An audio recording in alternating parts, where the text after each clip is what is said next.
같이 촬영한 영화는 서브스탄스라고 데미 무어가 나온 영화인데요. 그 혹시 이 영화 어떻게 보셨어요? 완전히 현실의 가상 현실을 팩트가 아닌 거를 설정해서 영화를 찍었는데 너무 마음 세상을 보여줘서 깜짝 놀랐어요. 너무 마음 세상을 정확하게 보여줘서 야, 이거 뭐 심리 분석하는 것처럼 마음을 모르는 사람도 이걸 보면 조금 공감이 가지 않을까. 참 감독의 능력이 대단해. 왜냐하면 그 마음을 보여주면서 또 흥미를 잃지 않아. 재미가 있어. 그 마지막에는 뭔가 각자 자기만의 마음으로 이렇게 해석을 할 수 있는 여지도 남기고 해서 되게 재밌게 봤고, 결정적으로 저는 제일 마음에 들었던 장면이 몸이 두 개로 분리되잖아요. 근데 그게 마음이 분리돼. 마음이 항상 두 마음이거든, 나는. 그러니까 나라는 애구가 열등이기도 하고 우월이기도 하고, 여자 마음 쓸 때는 여자 같은데 남자 마음 쓸 때는 남자 같고, 항상 두 가지 마음이 존재하는데 그 두 가지 모습을 딱 보여주는데, 열등이 우월이로.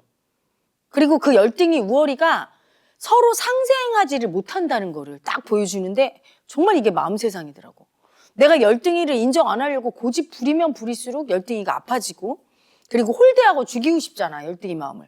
근데 그걸 보여주고, 우월이 마음에 집착하면 할수록 우월이는 더 포악해져서 점점점 가해자로 우월해지기 위해서 뭐든지 해야 돼. 막 지멋대로 하면서 날뛰는데 그걸 좋아해. 예쁜 여자 배우들 성형을 계속 가해자를 하는데 막 그런 마음 세상에서 일어나는 일들이 그대로 보여줘서 그게 참 재밌었어요. 놀랍고. 감독이 계속 강조하는 게 그 열등의 우월은 하나다. 50살에 그 늙어서 이미 사분 가치가 떨어지고 계속 광고에서도 잘리고 이런 엘리자베스랑, 그다음에 엘리자베스에서 나온 그 너무나 예쁘고 열광하는 수라는 그 아가씨, 우월한 여자, 사랑받는 여자가 하나라고 계속 강조를 하는데, 근데 이 부분에 대해서 한 번도 둘이가 고민 안 하는, 둘 자아가 하나인데도 불구하고 결국 결과가 서로 죽고 죽으려면서 결과가 비참해지거든요. 이 마음의 입장에서 이걸 어떻게 설명할 수 있을지. 너무 정확하게 설명해 놓은 거죠. 항상 열등이를 느끼는 마음이 우월이가 느끼는 거거든. 이 여자가 젊을 때 엄청 우월했어. 젊어서, 예뻐서, 그렇죠? 몸매도 좋고. 그러니까 늙으니까 어떻게 돼요? 열등이가 그만큼 올라오는 거야. 만약에 평범한 여자였어, 별로 이쁘지도 않고, 그러면 외모 열등감도 그렇게 올라오지 않아요. 우월이가 큰 사람, 그런 사람은 열등감도 클 수밖에 없어요. 나이 먹으면 평범한 사람은 오히려 편해지는데, 이분은 막 나이 먹는 게 고통이고, 젊었을 때 행복을 느낀 만큼 불행을 겪잖아. 근데 젊었을 때 막 엄청 이뻐서 그렇게 큰 외모 때문에 행복감을 느끼지 않은 범인들은 늙어서도 그렇게 불행을 느끼지 않아요. 하나라는 증거지. 그래서 그걸 하나라는 걸 어떤 마음이든 그냥 인정해야 되거든. 내가 우월감을 그만큼 느꼈으니까 이제 보상해야 돼, 열등이로. 그걸 알아야 되는 거거든요. 그래서 내가 그 대가를 안 치르려면 아무리 예뻐도 그 우월이라고 하면서 그 마음을 느끼면서 너무 좋아하고 거기에 집착하지 않아야 되거든요. 더 이뻐지려고 하고 막 그 이쁜 마음의 자랑스러움을 막 느끼면 거기에 중독이 돼요. 그러면 약물 중독 끊듯이 마약 끊을 때 괴롭죠.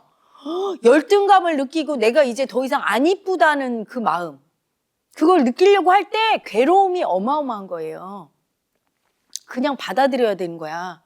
그런데 거기서 설정에서 둘이 하나라고 그렇게 얘기하지만 사실은 거기서 보면 그런 등에서 이렇게 아이가 나와서 분리되고 이런 설정이 가짜니까 관객들도 어느 부분은 그냥 그거에 대해서 그냥 감독의 말이라고만 생각하는데 진짜인 거예요, 마음 세상에서는. 열등이 우월이를 하나로 갖고 태어나는 거야. 그래서 내가 벌써 얼굴이 너무 예쁘고 잘생기고 이렇게 우월이로 태어났어. 그러면 그 우월감과 똑같은 비례하는 크기로 열등이가 있어요.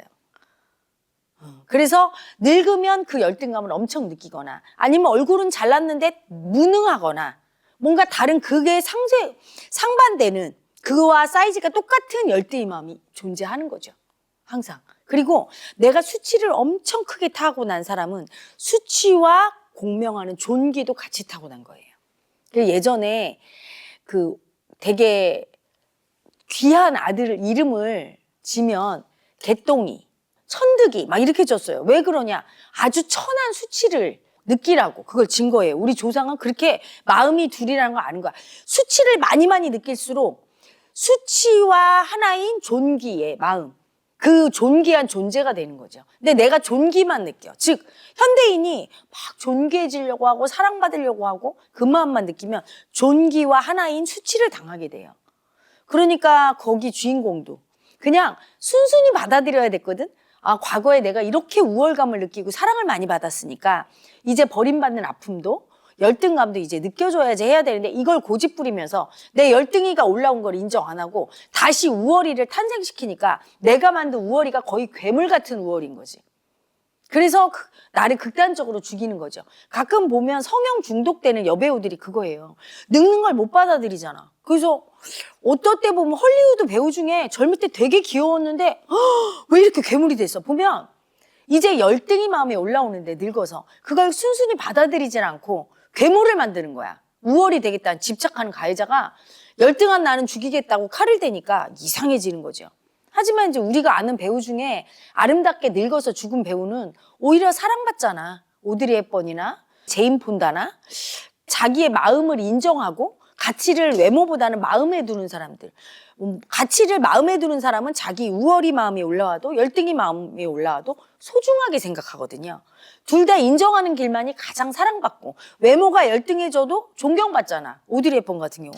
내가 외모가 열등해지면 그만큼 다른 데서 우월해질 걸 찾게 돼 있거든요. 그런 지혜가 나와. 그래서 아프리카 어린이들 돌보고 하면서 거의 뭐 성자라고 하는 별명을 얻을 정도로 사랑받고 죽었잖아요. 젊었을 때나 외모로 사랑받지 늙어서 그렇게 사랑받나? 근데 그 외모에 집착할 때 외모로 우월한 마음을 집착하고 살 때 열등이 마음 올라올 때 그거를 인정 안 하는 거야. 그걸 인정하고 나면 내가 어떻게 살아야 될지 이제 외모로 살지 않고 다른 길이 보이거든. 근데 그 열등이 빙의라고 볼 수밖에 없죠. 외모에 집착하는 그 열등이 빙의는 길이 없는 거야. 오직 외모로만 먹고 살아야 돼. 이렇게만 생각하는 거죠. 그게 어리석음이거든.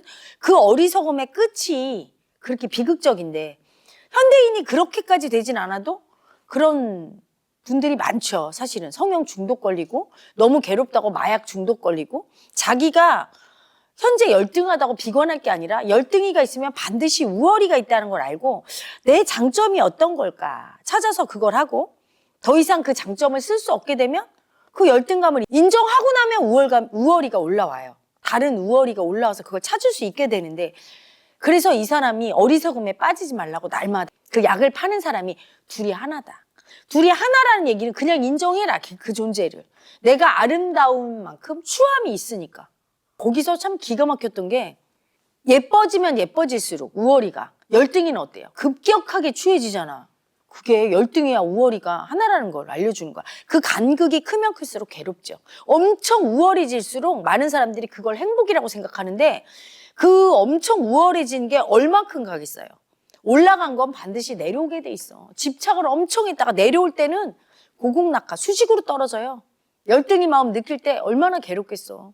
항상 모든 것이 변하는데 열등했던 게 우월해지고 우월했던 게 열등해지고 날마다 변하는데 그 변하는 걸 받아들이기가 힘들어서 저렇게 저항하니까 사실은 열등이 우월이 마음 때문에 힘든 게 아니에요. 그냥 받아들이면 되는데 사실은 봐. 거기에 그 열등이 여자, 늙은 여자분이 남자친구 만나러 가려고 하다가 그 남자 만나서 망신당한 게 아니야. 자기가 자기 열등이 마음을 못 받아들여서 심지어는 자기를 학대하고 그걸 못 받아들여서 괴로워하는 마음이 문제인 거지 고집이 문제지 열등이 우월이는 상관이 없어요. 열등이도 귀엽다고 받아들이면 열등이끼리 놀면 돼. 우월이는 우월이도 받아들이면 그대로 놀면 돼. 우월했다가 열등이로 떨어질 때 그걸 못 받아들이는 마음. 그게 문제죠. 근데 우월했다가 열등이로 떨어지는 것만 괴로운 게 아니라 열등이가 우월이 되는 것도 스트레스예요, 몸은. 그래서 예전에 미국의 팝가수인가 누가 자고 일어나니까 유명해졌다고. 한순간에 뜨니까 이 사람이 그 스트레스를 못 이겨서 자살했나 뭐 그런 가수가 있었어요. 그분이 왜 자살했는지 아직까지 원인 불명이래. 이유는 스트레스 때문이에요. 열등이에서 우월이로 올라오는 과정을 보통은 밟잖아. 근데 한꺼번에 빡 떴어. 이러면 사람이 잘못될 수 있어요. 오랫동안 고통 겪으면서 가야 되는 걸 확 뜨면 또 우월했던 존재가 갑자기 추락해도 문제가 생길 수 있죠. 받아들이려면 시간이 필요한데 마음이. 근데 이분은 시간을 충분히 있었거든? 근데 고집이 있는 거지. 안 늙겠다. 그 고집은 항상 아픔을 초래해요. 성형 중독을 좀 과장되게 표현한 거지, 여기서는. 그렇죠? 그 약으로. 하지만 그것 때문에 아팠던 거지.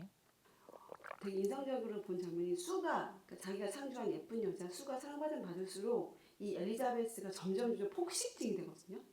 마음이 더 허해지고 그 허함을 폭식증으로 채우는 게 아닌가 하거든요. 그걸 그렇게 해석할 수도 있고, 나는 그걸 보면서 그 장면에서 이런 생각을 했거든. 사랑받고 싶은 집착이 크면 클수록 사랑받고 싶은 집착을 대변하는 게 수고, 버림받은 아픔, 좌절감을 대변하는 게 이 엘리자벳이잖아. 그러니까 사랑받고 막 그럴수록 그 집착이 채워진과 동시에 그 사랑 못 받는 절망감은 더 커지는 거예요. 그러니까 젊었을 때 엄청 막 사람들이 나타나는 곳마다 나를 보고 좋아했던 사람은 그때 그 집착을 놔버리지 않고 가지고 있으면 나이 들어서 자기가 사랑 못 받을 때 뭐 그 절망감은 그거에 비례해서 커지는 거지. 항상 어떤 마음이든 받아들이고 나면 편안해지는데 못 받아들이면 괴로워지는 거예요. 예를 들어 굉장히 잘 살다가 이제 못 살아졌어. 근데 잘 살던 나를 딱 내려놓고 못 사는 나를 빨리 받아들이면 괴로워하질 않거든요. 근데 잘 살던 나를 붙잡으면 못 사는 나를 못 받아들여. 그래서 그것 때문에 괴롭지 못 살아서 괴로운 게 아니거든. 예전에 내 친구가 엄청 잘 살았어요. 그 집이 막 사업을 해서 엄청 잘 살아서 엄마가 막 거의 가정부를 2명이나 두고 엄마는 막 거의 귀부인이야. 가면 막 진주 목걸이에 그 당시에는 엄마들이 다 이렇게 허름한 몸빼 입고 이럴 텐데 혼자 홈드레스 입고 되게 이쁘기도 하셨거든. 근데 정말 쫄딱 망했어요. 그래갖고 식구들이 막 흩어지고 했는데 제 친구랑 그 친구 동생이랑 둘만 데리고 이 엄마가 단칸 새방 부촌에 살다가 우리 동네로 이사를 온 거야. 거기서도 최고 지하 단칸 새방에 살면서 남의 일 해주고 식모일 해주고 했는데 얼굴이 막 절망하고 내 신세야 이게 아니고 똑같은 거예요. 별로 충격을 덜 이렇게 받긴 받았는데 괴로워하긴 하는데 그게 아주 심하진 않더라고. 부끄러워서 막 애들 얼굴을 못 보고 그래야 되는데 그렇지가 않아. 그래서 야, 니네 엄마랑 니네 대단한 것 같아. 그랬더니 엄마가 이렇게 얘기했대요. 사람은 자기의 운명을 빨리 받아들여야 된다고. 안 그러면 괴로워서 살 수 없다고. 처지가 바뀌면 빨리 적응해야지. 과거에 잘 먹고 잘 살던 걸 붙잡으면 지금 더 이걸 이겨내기가 더 힘드니까 너희들은 그걸 다 버려라. 아, 그때 그걸 줘서 아빠한테 고마웠다고 딱 생각하고 이제는 더 이상 부잣집 딸들이 아니니까 이제 가난한 집 딸로 그냥 받아들여라. 엄마도 그렇게 하고 있다. 그래갖고 그 비싼 옷이나 폐물 같은 걸 다 친척 줘버리고 본인은 허름한 옷 입고 막 그렇게 살았거든. 그러면서 되게 그때 어린 나이인데도 내가 현명하다 이분이. 그러니까 고집이 별로 없는 거야. 부자일 땐 충분히 누리다가 또 이제 가난해지니까 또 받아들이고 자기가 가정부도 하고 뭐 아파하고 신세 한탄하면 뭐 할 거예요 그게. 근데 이 엘리자벳은 신세 한탄하고 집착하면서 그래서 이 수를 만들었지만 이게 분열된 마음을 통합하지 않으면 이게 이렇게 되는 거예요, 영화가. 왜냐하면 내 분열된 마음, 열등이 마음도 나고 우월이 마음도 나라고 느껴야 되는데 이 분열된 마음이 분열돼서 힘든 걸 인정을 안 하고 사람을 만드니까 어떻게 돼요? 걔는 내가 아니라고 느껴지지. 분열된 마음, 열등이 마음도 나다, 우월이 마음도 나다 이렇게 인정을 하면 육체적으로 분열돼 있는 사람도 하나가 돼요. 예를 들어 공부 못하는 열등이 마음도 나고 공부 잘하는 열등이 마음도 나야. 이거 인정한 학생은 반에서 공부 잘하는 애나 공부 못하는 열등이나 우월이를 똑같이 내 모습으로 받아들여서 얘는 좋고 얘는 싫고 이게 없거든. 분리되지 않을 의식이 중요한 거야. 근데 이 엘리자벳은 사랑 못 받으면 괜찮을 거라고. 자기의 분리된 의식이 문제인데 사랑받는 존재로 새로 탄생시켰어. 분리된 의식이 가속화되는 거죠.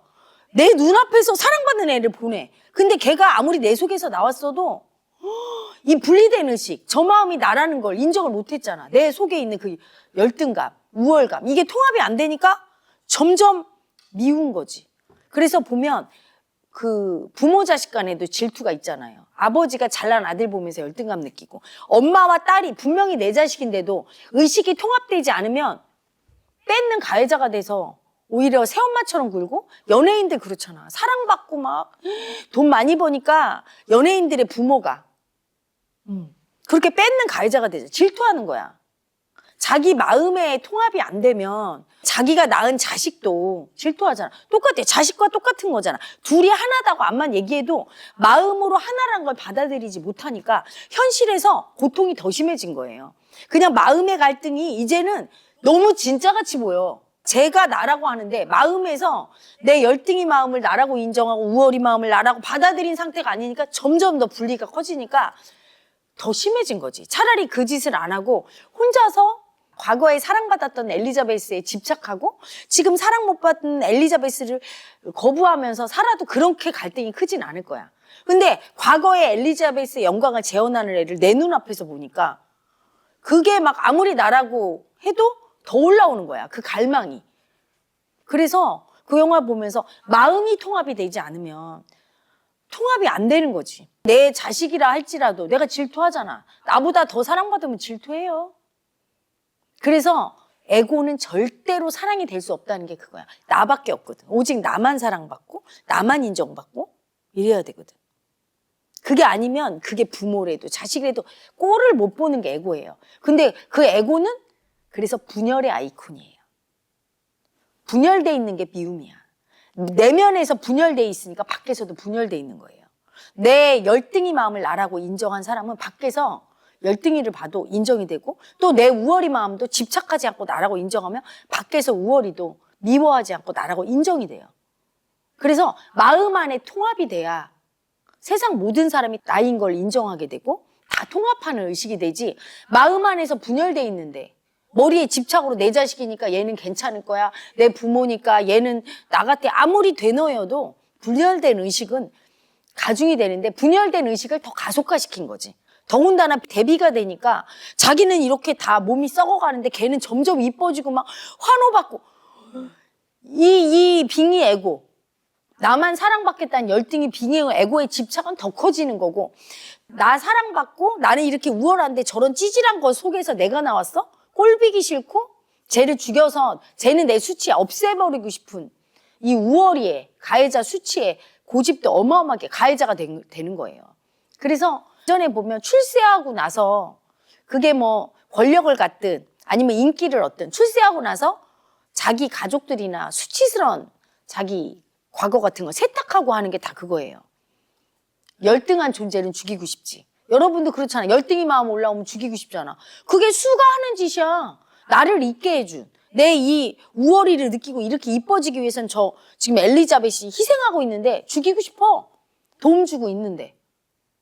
그래서 자기 열등이를 죽이고 싶어 하면서 우월이에 집착하는 사람은 그 엘리자벳과 수를 보면서 수는 내 우월이가 내 열등이 마음만 올라오면 죽여버린다고 하는데 그 열등이가 바로 난데 우월이와 열등이 하나로 나를 죽인다는 거 모르고 하고 있고 그리고 또 내가 열등이가 올라올 때 막 질투하고 우월이를 막 우월이에 집착하면서 그러면서 인정을 못해 우월이를 그런 엘리자벳을 보면서 내 열등이가 우월이에 집착하고 그리고 우월이를 죽이고 싶고 질투나니까 그 마음으로 투사해서 보면 마음 공부하신 분들은 그거 알아차릴 수 있을 거예요.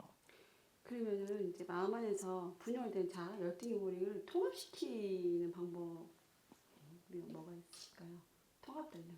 내가 열등감이 올라올 때 그 열등감을 느끼는 놈이 우월이 마음이란 거를 인정하고 머리로라도 또 우월감이 올라올 때 열등이 마음이 우월감을 느끼는 거라는 걸 인정을 하고 그렇게 분열돼 있으면서 열등이가 우월이 마음 느끼고 우월이가 열등이 마음을 느끼면 지금 불완전하죠. 그렇죠? 이 불완전한 에고는 가짜 에고거든. 수치 에고예요. 그래서 열등이를 느낄 때도 가만히 느껴보세요. 내가 열등감 느낄 때 되게 수치스러워. 불쾌하단 말이에요. 불쾌해서 안 느끼려고 할 거고 그리고 우월감을 느낄 때도 좋다고 집착은 하지만 가만히 느껴보세요. 불쾌함이 밑에 깔려 있어요. 되게 불쾌하고 인정하면 안 될 것 같은 느낌. 고집이 깔려 있단 말이에요. 고집 부리는 수치가. 그걸 느껴줘야 됩니다. 그걸. 그냥 열등감만 느끼고 우월감을 느끼려고 열등감은 버리고 또 우월감을 안 느끼려고 이러지 말고 열등감이 올라오면 느끼세요. 근데 느끼는데 그 느낄 때 올라오는 내가 아니라고 거부하고 싶고 고집 부리면서 그 불쾌한 느낌. 고집 부린 수치죠? 인정하기 싫고 그걸 같이 느끼고 우월감이 올라올 때도 분명히 있어요. 그 느낌이. 너무 수치당할까 봐 두렵고 수치스럽고 이건 내가 아닌 것 같고 그러면서도 막 집착하는 그 되게 고집부리는 수치, 불쾌한 느낌이 있어요. 어떤 마음을 느끼든 그 수치는 늘 있는 거야. 깨닫기 전에 늘 있죠. 그걸 느끼세요. 그걸 느끼면서 열등감, 우월감을 자꾸 느끼다 보면 어느 날인가 실감이 나. 열등감, 우월감이 예전에 느꼈던 둥그런 잡는 열등감, 우월감이 아니고 막 느낄 때 몸이 막 아파. 그러면서 실감이 나게 되는 때가 올 거예요. 그때 굴하지 말고 계속 느끼다 보면 알게 돼 있어. 이거 가짜네. 마음일 뿐이구나. 저는 그런 방법으로 했거든. 가짜구나 이거. 그냥 나는 지금 열등이 마음이 올라왔지 내가 열등이는 아니구나. 또 우월감을 느끼면서 이거 가짜 마음일 뿐이네. 그냥 우월감이 올라온 것 뿐이지 우월이가 나는 아니구나. 내가 모든 게 우월한 건 아니야. 이렇게 알게 돼요. 깨닫게 되고 그걸 또 계속 느끼다 보면 나중에 열등감이나 우월감이 통합이 돼서 안 올라와요. 남들이 막 칭찬하면 그러냐고. 남들이 칭찬하는구나. 이렇게 생각을 하고 받아들이지 그 현실을 내가 우월하다고 느끼지도 않고 또 남들이 날 비난하고 수치 줄 때 막 난 열등하다고 열등감이 올라온 게 아니라 남들이 비난하네? 이렇게 사실을 인식하지 벌써 그거를 열등이 우월이로 남들의 칭찬이 내 우월이가 되고 남들의 비판이 내 열등이가 올라오게 하는 수단이 안 돼요. 그래서 평정심을 유지할 수 있게 되거든. 저는 20년 이 공부를 했으니까 느끼는 시간이 10년은 느껴야 분리가 되는데 대신에 분리되면 그렇게 편할 수가 없어요. 내 괴로움의 근원이 이거였구나. 날마다 우월해지려고 집착하니 얼마나 괴로워. 그리고 열등감이 올라오면 이거 안 보려고 하니 얼마나 괴로워. 우월에 대한 집착과 열등에 대한 거부감. 그리고 어떻게든 열등해지지 않으려고 애쓰는데 내 에너지에 거의 99.9%를 쓰고 우월해지려고 집착하는데 내 에너지의 99%를 쓰는데 문제는 그 열등이 우월이가 가짜라는 거지. 그게 있는 거예요. 그렇게 노력했는데 올라오는 그 열등이 우월이 마음이 가짜라는 거죠. 자, 예를 들어볼게요. 이거 정치적인 거로 예를 들자니 좀 그렇지만 여러분 양해하시기 바랍니다. 이번에 구속 취소돼서 윤 대통령이 나왔어. 그분이 나올 때 막 주먹을 불끈 쥐고 우월감이에요. 이겼다. 승리자의 마음. 자, 우월입니까? 진짜 우월입니까? 지금 구속 취소만 됐을 뿐이지 탄핵 기로에 놓여 있고 지금 온 나라를 수치에 처박아 놓고 훌륭한 대통령이라고 존경받고 있지 않거든? 그러니까 본인은 우월이가 아닌 거예요. 근데 정신승리해. 막 이 우월감을 느껴. 그럼 이 우월이가 진짜가 아니죠. 근데 그분은 막 우월감을 느끼니까 아마 지금 도취돼 있을 거야. 탄핵 기각될 거라고. 그러니까 여러분이 우월이 느낄 때 진짜 우월하고 훌륭한 존재가 되어가고 있다고 생각하지만 착각이에요. 망상. 순간순간 그 다음에 또 열등이 올라오잖아. 열등이 올라오면 또 여러분은 끝없이 나는 이러다 폭망이고 내 인생 끝장이라고 생각해. 나는 애구들을 보면서 되게 웃음이 나와. 오늘은 막 우쭐거리고 하늘 높이 올라가서 내 모든 인생은 막 너무나 잘 살았고 너무 우월해. 그러다가 며칠 지나면 막 열등에 처박히면 죽어야 돼, 나 같은 거. 뭐가 이상한 거죠. 왔다 갔다 하면서 이 세상에 진짜 우월이도 진짜 열등이도 없는 거예요. 그 마음이 있는데 제일 수치스럽고 찌질한 게 그게 진짜인 줄 알고 일희일비하면서 끌려가는 거예요. 두 개가 하나라 이 말이야. 왔다 갔다 하면서 그걸 느끼면서 우월이가 됐다 열등이가 됐다 이렇게 재미 느끼려고 사는 게 인생이고 열등감을 못 느끼는 사람은 우월감도 못 느끼는 거예요. 보세요. 빛이 있으려면 어둠이 배경이 돼야 되듯이 우월감을 느낀다는 건 열등감이 배경이 되는 거예요. 그래서 열등이가 우월감을 느낀다고 하는 거야. 그리고 열등감을 느끼려면 우월감이 배경이 돼야 돼. 그 배경인 우월이가 열등감을 느끼게 되는 거예요. 하나인 거야. 그래서 의미가 없는 거야, 그게. 불쾌한 느낌은 둘 다 불쾌한 느낌을 느껴주고 열등이 우월이에 따라가지 말고 집착하고 거부하지 말고 그냥 그 느낌을 느끼면서 열등감, 우월감을 느끼면서 그 불쾌한 수치를 느껴줄 때 이게 현실화되면서 현실적으로 느껴져요. 열등감, 우월감. 그러면서 분리되기 시작해서 나중에는 가짜 마음이네? 이렇게 알게 되고 나중에는 그 마음이 잘 올라오지 않아. 끌려가지 않아. 어리석어지지 않는다 이 말이에요.